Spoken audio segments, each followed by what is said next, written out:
Love you kids TV. சுவைகள் மொத்தம் 6, அதை நீயும் சாப்பிட்டு பாரு. சுவைகள் மொத்தம் 6.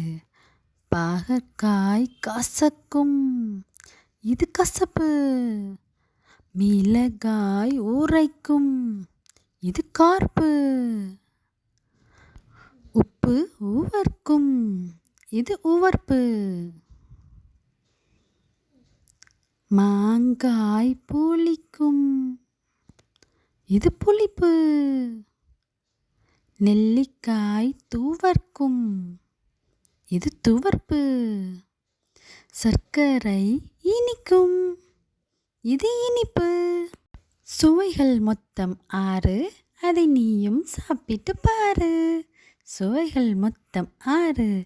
பாகற்காய் கசப்பு, மிளகாய் கார்ப்பு. உப்பு உவர்ப்பு. மாங்காய் புளிப்பு. நெல்லிக்காய் துவர்ப்பு. மிட்டாய் இனிப்பு. எத்தனை பேருக்கு இனிப்பு ஸ்வீட்ஸ்னால் ரொம்ப பிடிக்கும்? சுவைகள் மொத்தம் 6, அதை நீயும் சாப்பிட்டு பாரு. குட்டீஸ், எல்லா சுவைகளையும் கொஞ்சம் கொஞ்சம் டேஸ்ட் பண்ணி பார்த்து அது என்ன சுவைன்னு தெரிஞ்சுக்கோங்க. நிறைய வீடியோஸ் வந்துக்கிட்டே இருக்குது. ப்ளீஸ் சப்ஸ்கிரைப் பண்ணுங்கள், லைக் பண்ணுங்கள். டாடா.